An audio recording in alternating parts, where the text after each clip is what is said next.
a la manera de Fernando Borroni.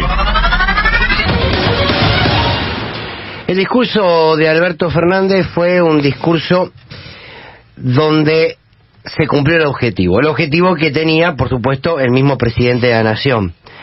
Y se cumplió el objetivo, ¿por qué? Porque logró mostrar sus 3 años de gestión, todo lo que se hizo en estos años, y además pudo mostrar a un presidente firme, a un presidente con coraje, como por ejemplo con el coraje para decir lo que dijo de la Corte en el momento que lo dijo y de cara a los 2 integrantes de la Corte que se hicieron presentes, en medio de insultos. Entonces el objetivo del gobierno, de Alberto Fernández particularmente y su entorno, está más que cumplido, estaban contentos de ayer. Bueno, a ver, mostramos toda la gestión y además, fíjense la firmeza de nuestro presidente.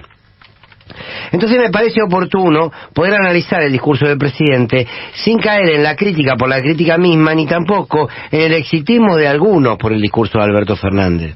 Que ahora de pronto, como Alberto Fernández en 5 minutos de corrido elevó la voz y le dijo a la Corte Suprema de Justicia lo que gran parte de la sociedad le viene diciendo hace años, no lo transformemos en Camilo Cienfuegos. Digo, ni un desastre, ni el guerrillero que no logramos descubrir.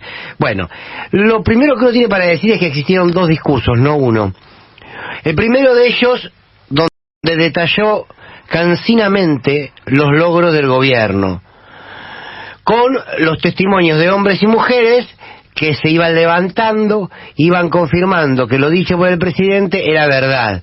El testimonio individual que de alguna manera argumentaba los números, las cifras y los datos que el presidente daba y decía. Datos difícil de ir a confirmar y datos que son ciertos porque la macroeconomía ha crecido. Y ahí estaban entonces jóvenes, hombres y mujeres que decían, es cierto lo que dice el presidente, mire mi caso. Recurso utilizado hasta el hartazgo, ¿no? Durante toda la primera hora del discurso se utilizó hasta el hartazgo esa lógica.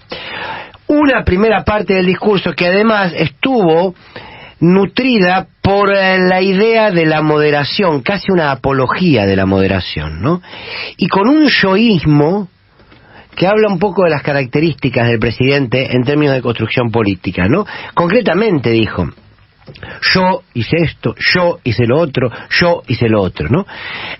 Abrazado entonces al argumento de la moderación política y abrazado el yoísmo, con datos, fue recorriendo la primera etapa del discurso. Insisto, donde se vio un exceso de yoísmo, datos fríos, minimizados por hombres y mujeres, y lo que tuvo que ver entonces con la primera parte de su relato. En la segunda parte del discurso aparece la savia misma de la política.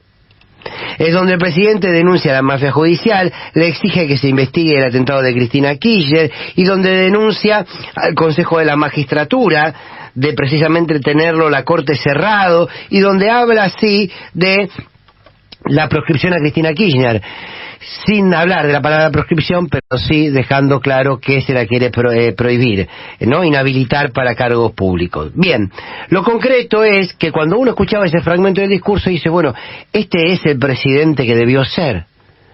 Alguno me escribe y me dice, este es el presidente que yo voté. Claro, bueno, queda un último año. Bueno, entonces lo que queda claro es que la primera parte del discurso fue ni más ni menos que la esencia misma con la que gobernó Alberto Fernández. Y la segunda parte es aquello que se soñó que Alberto Fernández podía hacer. Me quedo con 3 síntesis para mostrar cómo el discurso de Alberto Fernández habló de sus 3 años de gestión. La moderación. Completó casi la totalidad del discurso. Y fue de la manera en que gobernó. La desmovilización fue reiterativa durante su gobierno, se movilizaron poco y nada, y ayer estaba en la Plaza Congreso apenas un puñado de militantes. Y el reclamo de todos, con la nostalgia de lo que pudo ser y no fue, que es la última parte del discurso.